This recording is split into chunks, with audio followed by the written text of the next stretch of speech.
Cette ancienne ville prospère de l'Oklahoma, grâce à l'exploitation de mines de plomb et de zinc, est aujourd'hui connue comme l'une des villes fantômes les plus toxiques d'Amérique. Pas facile d'acquérir une telle réputation. Les structures qui n'ont pas été démolies, détruites par un incendie ou une tornade, ont fini par être abandonnées. Beaucoup ont été au moins en partie détruites. Cette statue de gorille, érigée en l'honneur du championnat de football de la ville en 1994, domine un parking complètement vide.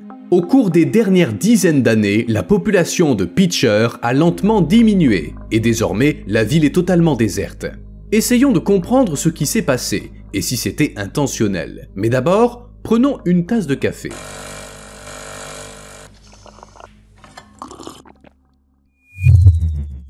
Voici un rappel discret destiné uniquement à ceux qui aiment bien laisser des likes. Pensez à le faire avant la fin de la vidéo.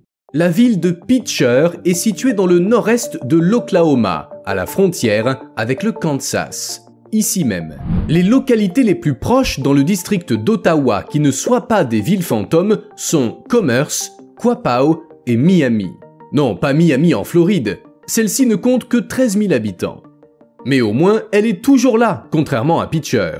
Il y a plus de 100 ans, en 1920, 9 726 personnes vivaient là. En 2010, il en restait 20, et aujourd'hui, 0. Pourtant, tout avait si bien commencé. En 1913, du minerai de plomb et du zinc ont été découverts dans le nord-est de l'Oklahoma, et la ville de Pitcher est apparue du jour au lendemain.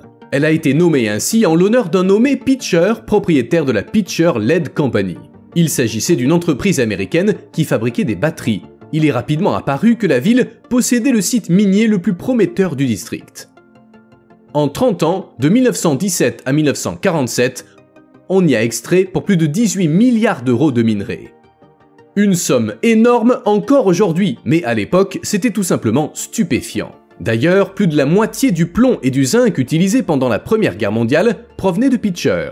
Naturellement, il fallait des ouvriers pour extraire tout ce plomb et ce zinc, et pendant le boom minier, plus de 14 000 personnes ont travaillé dans les mines. Bref, la vie battait son plein, la ville se développait, les gens gagnaient de l'argent.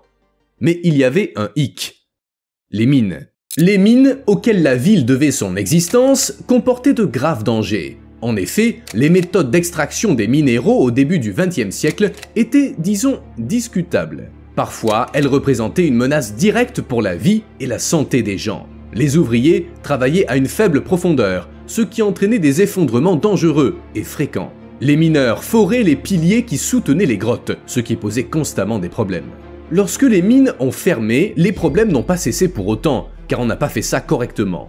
Des eaux minières acides se sont infiltrées dans la nappe phréatique et dans la rivière Tar Creek. En outre, des amas s'élèvent autour de la ville comme une chaîne de montagnes mortelles. Ils sont constitués de déchets contenant du plomb et du zinc, et ils sont énormes. Énormes et instables. Sous l'effet des intempéries, de fines poussières toxiques se répandent dans l'air. Voici à quoi ressemblent ces amas de scories sur une carte. Outre les zones brun foncé et orange, il en est des verts clairs. Elles correspondent aux déchets issus du traitement des minerais. Les zones bleues indiquent la rivière et, comme on peut le voir, l'eau est constamment en contact avec les déchets. Vous voyez le problème? Il est très sérieux. Naturellement, tous ces déchets, ainsi que le travail de la mine lui-même, ont gravement nui à la santé de toute personne ayant un lien même lointain avec la ville. Chez les mineurs qui extrayaient du minerai de plomb et de zinc, la silicose, la tuberculose, le cancer du poumon et les insuffisances hépatiques étaient bien plus répandus que dans le reste de la population. On sait aujourd'hui que l'exposition au plomb entraîne des lésions du cerveau et du système nerveux chez les enfants, des problèmes de croissance et de développement, d'apprentissage et de comportement, des troubles de l'audition et de l'élocution. Mais on ne l'a pas toujours su. À l'époque, les habitants de Pitcher ne soupçonnaient pas les dangers du plomb. Les familles laissaient leurs enfants faire du vélo sur les amas de scories, y jouer et s'en servir pour remplir leur bac à sable. Vous imaginez l'impact sur leur santé. En 1979, l'eau des mines a commencé à s'écouler dans la Tar Creek, entraînant la mort de la plupart des plantes et des animaux en aval. L'Agence pour la protection de l'environnement s'est alors inquiétée de ce qui se passait.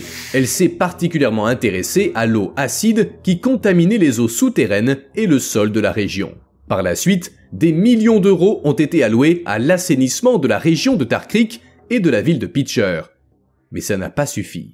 L'eau polluée par 14 000 puits de mine, les 77 millions de tonnes de déchets miniers et les 36 millions de tonnes de sable et de boue demeurent un gros problème pour les gens qui tentent d'assainir les lieux. Et pour les habitants, bien sûr, encore plus. On dit que 34% des enfants de Pitcher souffrent de saturnisme, qui peut entraîner des problèmes neurologiques à vie. De plus, le taux de cancer y est plus élevé que dans le reste de l'État. Dans la petite ville de Miami, il y a maintenant 4 centres de dialyse. Mais aussi étrange que ça puisse paraître, c'est pas la contamination qui a transformé Pitcher en une ville fantôme. En fait, à la fin des années 1930, l'extraction de minerais a commencé à décliner, jusqu'à ne plus être rentable. Elle a cessé en 1967, mais la ville comptait encore plus de 2000 habitants. Au fil du temps, les amas de déchets ont commencé à projeter une ombre noire sur Pitcher, au sens propre comme au figuré. Malgré l'arrêt de l'exploitation minière, les déchets n'ont pas disparu, et la jeune génération y est demeurée exposée. Et pas seulement elle. Une étude fédérale de 2006 a montré que 159 maisons, entreprises et bâtiments publics de Pitcher, dont l'école, risquaient de s'effondrer en raison d'un affaissement du sol. Depuis l'inventaire réalisé par la Société géologique de l'Oklahoma en 1982, 35 mouvements de terrain se sont produits dans la région. La situation était critique et un sénateur a insisté pour que l'on rachète leur maison aux habitants afin qu'ils puissent déménager avant qu'il ne soit trop tard. Ainsi, plus de 200 familles ont déménagé au cours des 2 années suivantes grâce à cet argent provenant du gouvernement fédéral. Mais les difficultés rencontrées par Pitcher ne se sont pas arrêtées là. Des habitants sont restés et ils étaient toujours en danger de mort. En 2008, une puissante tornade avec des vents atteignant 320 km/h a rasé la partie sud de la ville. Conséquence, 7 personnes sont mortes et de nombreuses autres ont été blessées. La catastrophe a aggravé les conditions de vie des derniers habitants. Pourquoi ils n'avaient pas déménagé ? En 2008, le journal The Oklahoman a rapporté que certains résidents estimaient que le montant offert n'était pas suffisant pour leur permettre de refaire leur vie ailleurs. Quoi qu'il en soit, le processus de rachat a été mené à bien et la ville a cessé ses activités municipales le 1er septembre en 2009. Le 29 juin en 2009 toujours, tous les résidents avaient reçu un chèque censé leur permettre de quitter Pitcher, mais certains avaient refusé d'abandonner leur logement. En 2010, d'après un recensement, 20 personnes vivaient encore dans les limites de l'ancienne ville. En janvier 2011, il ne restait plus qu'un commerce et 6 maisons dont les propriétaires refusaient de partir, quelle que soit la somme qui leur était proposée. La situation a perduré jusqu'en 2015, date à laquelle le dernier habitant de Pitcher est décédé et la ville est devenue une ville fantôme. Les bâtiments qui ne se sont pas écroulés tiennent à peine debout. Les années d'extraction incontrôlée ont dangereusement affaibli le sous-sol. Un peu d'instabilité, des vents violents ou un autre événement, comme, je sais pas, un élan qui s'écraserait contre un mur, et un bâtiment pourrait s'effondrer. L'endroit est dangereux. Aujourd'hui, Pitcher est une ville fantôme, avec des fenêtres condamnées et des panneaux « Entrée interdite ». Et il vaut mieux ne pas y entrer. Pitcher est connue en raison de sa toxicité. Elle est souvent classée parmi les 10 villes les plus dangereuses du monde. Cependant, il y a beaucoup d'histoires similaires à celle de Pitcher. Rhyolite, par exemple, autrefois l'une des villes minières les plus prospères du Nevada. Mais ça a bien changé. Tout ce qu'il en reste, c'est des vestiges de béton, des façades brisées et une gare à la périphérie. L'histoire typique d'une ascension éclair et d'un déclin tout aussi rapide. Au Nevada, il y a plus de 600 villes fantômes. La plupart sont des vestiges de l'essor et du déclin de l'industrie minière. À Rhyolite, tout a commencé avec un chercheur d'or nommé Frank Shorty Harris qui a découvert de l'or en 1904. Au cours des années suivantes, Rhyolite, qui tire son nom de la roche volcanique riche en silice de la région, a prospéré. Dans cette ville animée, on trouvait 18 épiceries, 19 pensions et 50 saloons, ainsi qu'un hôpital géré par le syndicat des mineurs. À son apogée, Rhyolite comptait 8000 habitants qui jouissaient du confort moderne sous la forme de trottoirs en béton, de l'eau courante et de l'électricité. La gare accueillait les passagers et le fret de 3 lignes de chemin de fer, et un mineur avait même construit une maison avec 50 000 bouteilles d'alcool. En bref, les gens y travaillaient et s'y amusaient. Cependant, en 1910, les mines ont cessé de produire. 10 ans plus tard, il ne restait que 14 des 8000 habitants, et aujourd'hui, plus que des ruines. De nombreuses villes fantômes ont connu le même sort. Saint Elmo, dans le comté de Chaffee au Colorado, comptait 2000 habitants dans les années 1880 lorsque l'exploitation des mines d'or et d'argent était à son apogée. Toutefois, 10 ans plus tard, le minerai de moindre qualité a entraîné le déclin de la ville. Saint Elmo existait toujours au début du XXe siècle, mais en 1936, toute industrie avait déserté la ville. Aujourd'hui, quelques personnes y vivent encore, et les amateurs de villes fantômes s'y promènent.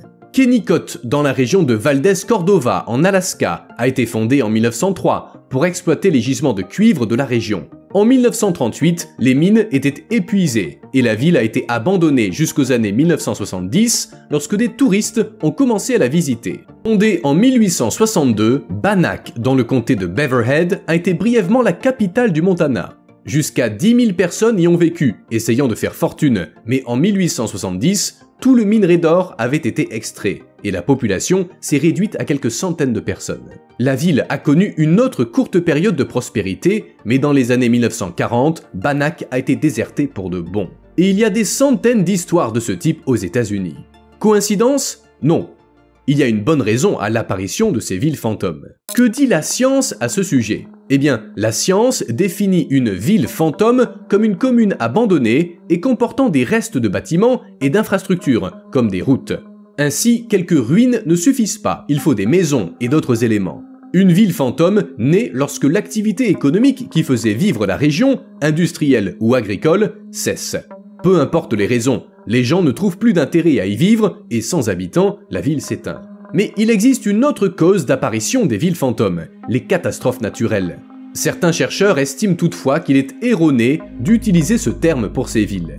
D'après eux, il ne devrait s'appliquer qu'aux villes qui ont perdu leur viabilité économique. J'aime bien la formulation du livre « Ville fantôme du Texas ». L'auteur définit une ville fantôme comme une ville dont la raison d'être n'existe plus. Par exemple, la ruée vers l'or a entraîné une poussée d'activité dans des coins perdus et l'apparition de villes, mais l'extraction de l'or s'arrêtait une fois la ressource épuisée et aussitôt ces villes disparaissaient. En fait, les villes qui se développent rapidement peuvent disparaître tout aussi vite. Aux États-Unis, ce schéma est bien connu depuis la ruée vers l'or. D'abord, une source de profit est découverte, une colonie se crée, tout le monde se remplit les poches et lorsque la source se tarit, la ville disparaît pour ressurgir ailleurs.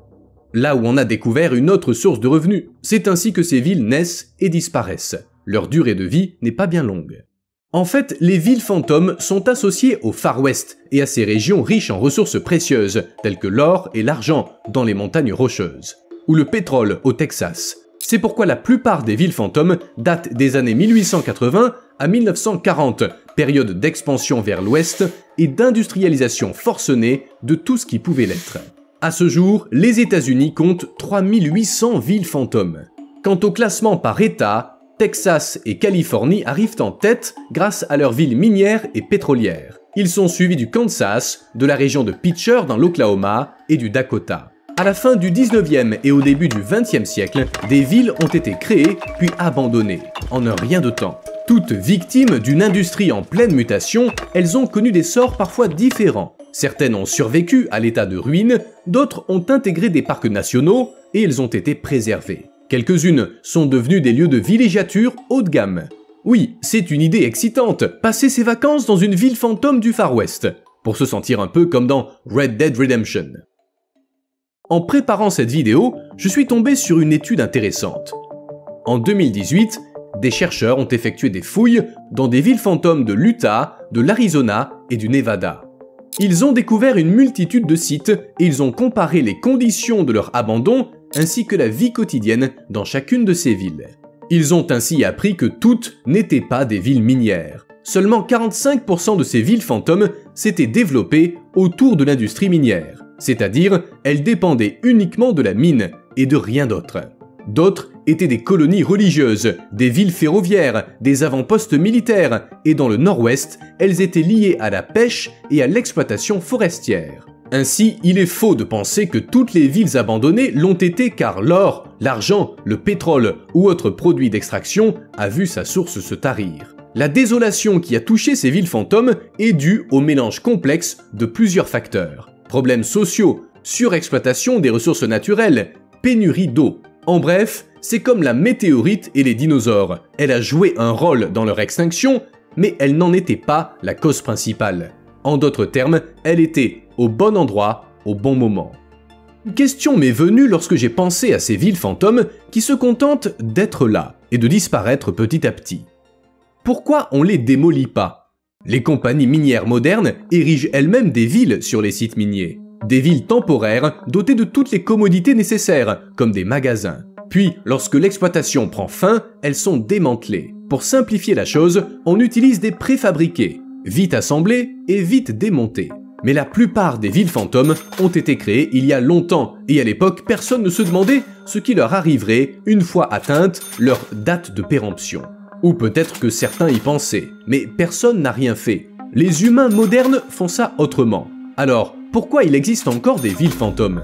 Eh bien, pour plusieurs raisons. D'abord, si le gouvernement n'est pas propriétaire des bâtiments, il ne peut pas y toucher, ni les démolir, ni les rénover, ni les louer, etc. Seuls les propriétaires peuvent le faire, tout comme ils peuvent choisir d'utiliser ou non leur propriété. Imaginez maintenant une ville fantôme construite au 19e siècle. Quels propriétaires? Ils sont tous morts.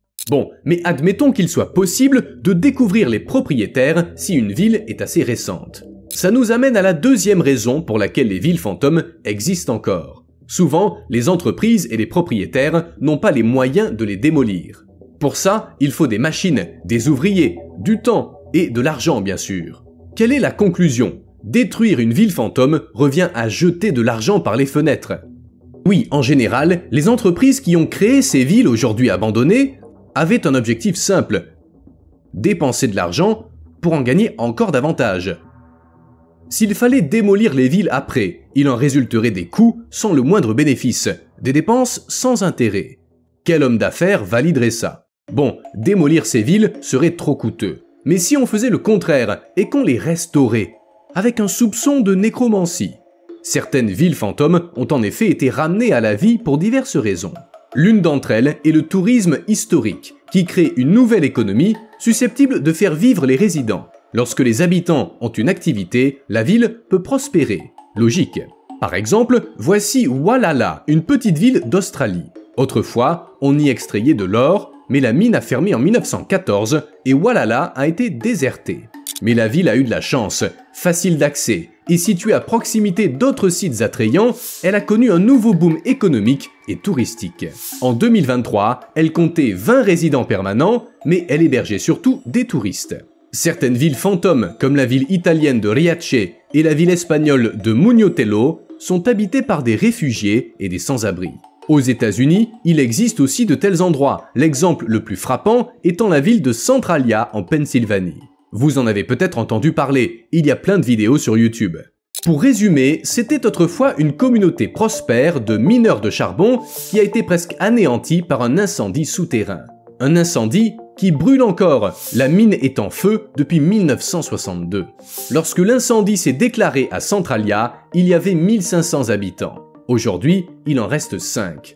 Pourtant, Centralia est un lieu touristique unique en son genre. En effet, les visiteurs peuvent y voir le feu souterrain, qui selon les experts, pourrait brûler pendant plus de 250 ans. En fait, il semble que le tourisme soit la seule possibilité pour ces villes fantômes de renaître. Il n'y a pas d'autre raison de restaurer de tels lieux. Pour que des gens y vivent, il faut des emplois, des infrastructures, et on ne construit pas tout ça pour le plaisir. Il faut une forte incitation économique. L'histoire compte plusieurs exemples de villes fantômes revenues à la vie, mais toujours grâce au tourisme. À noter que certaines d'entre elles sont encore habitées, elles ne méritent donc peut-être pas le nom de ville fantôme. Les raisons de vivre dans une ville abandonnée peuvent être très variées. Parfois, les habitants refusent de quitter leur maison et de déménager à la suite des autres, et ils finissent par rester seuls dans une ville vide. On les qualifie parfois de squatteurs, comme s'ils s'étaient installés là sans l'autorisation des autorités, alors que techniquement, ces habitants des villes fantômes ne font que vivre dans leur propre maison. Souvent, la population de ces villes varie entre 3 et 12 personnes, alors le terme de ville fantôme n'est pas forcément le bon. Certains s'y installent car ils étudient les villes fantômes, leur histoire et tout ça. D'autres tentent de les faire revivre en ouvrant un saloon ou autre attraction pour attirer les touristes. Je le disais, la clé c'est le tourisme. Et il y a des gens qui s'installent dans des villes abandonnées car elles sont calmes, paisibles et qu'il n'y a pas de problème de voisinage. Mais ces villes ont d'autres habitants venus prendre la place des humains. À Bodie, en Californie, en plein désert, on ne peut ouvrir une portière de voiture sans entendre les cris perçants des écureuils terrestres. Autrefois, Bodie était une ville minière de 10 000 habitants. Puis, en 1962, elle a été transformée en parc historique.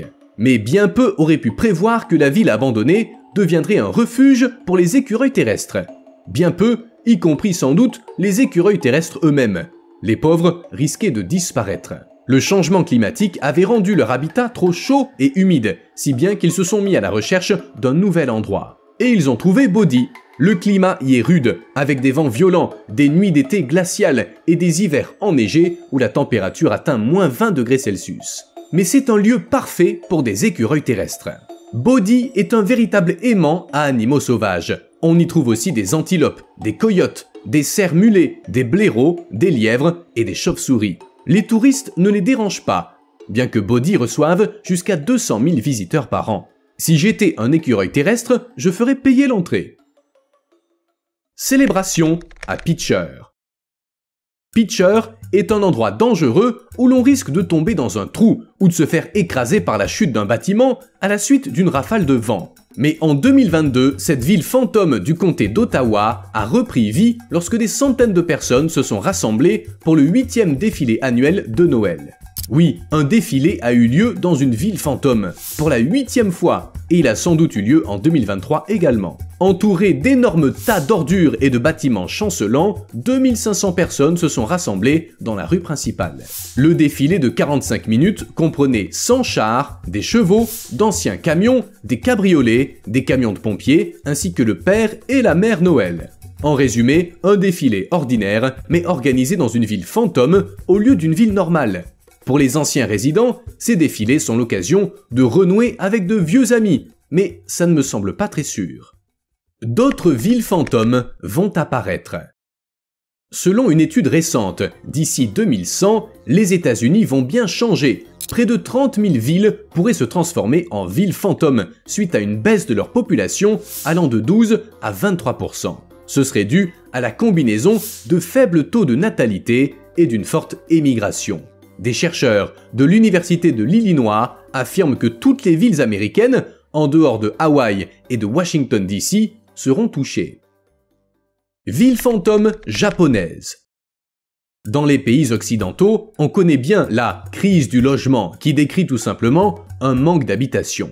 Au Japon toutefois, c'est le problème inverse qui se pose. Il y a des millions d'akiya, des maisons abandonnées disséminées dans tout le pays et que personne ne veut occuper.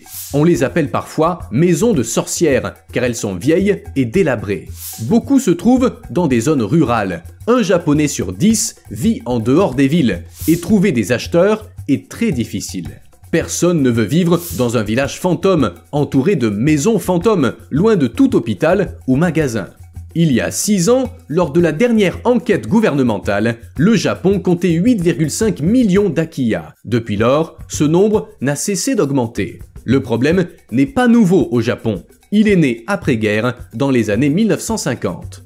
L'urbanisation et l'industrialisation ont explosé, et on a cessé de construire des maisons faites pour durer plusieurs générations. On voulait simplement fournir rapidement un logement à tout le monde. En conséquence, les Japonais ont commencé à considérer les maisons comme quelque chose de temporaire. Une maison qui a été habitée ne vaut presque rien, car les acheteurs préfèrent désormais acheter du neuf. Comme pour les voitures. Selon certains rapports, le Japon a la population la plus âgée du monde, près d'un citoyen sur 3 a plus de 65 ans. En prenant de l'âge, beaucoup de gens quittent la maison familiale pour un logement plus petit et plus pratique. Et puis, plus personne ne veut vivre dans une vieille maison. Au décès de leur propriétaire, eh bien, on n'essaie même plus de vendre ces maisons. Elles restent vides jusqu'à ce qu'elles s'effondrent. Fantôme des profondeurs. Vous avez déjà entendu parler de la ville de Whiskey Flat. C'est l'histoire classique d'une ville durant la ruée vers l'or en Californie. Elle a changé de nom, chercheurs d'or et amérindiens s'y sont entretués, on y a extrait pour 11 millions d'euros de minerais et des films y ont été tournés, dont La Chevauchée fantastique de John Ford, qui a gagné un Oscar. Même certains westerns qui n'ont pas été tournés là-bas s'en sont inspirés. En 1954, la construction d'un barrage sur la rivière Kern pour créer le lac Isabella a causé la submersion de la ville. La plupart des bâtiments ont été déplacés en hauteur avant le remplissage du lac, mais certains sont restés sur place. Puis, la Californie a été frappée par une méga sécheresse. Le niveau de l'eau a baissé jusqu'à 8% de la normale, et Whiskey Flat a refait surface. Dans un film d'horreur, c'est là que des choses bizarres commenceraient à se produire. Mais tout s'est bien terminé. Après une période d'émerveillement, en 2023, le lac s'est à nouveau rempli en raison de la fonte des neiges dans la Sierra Nevada. Et la ville fantôme est retournée sous les eaux. Comme d'habitude, vous me devez un like. À plus.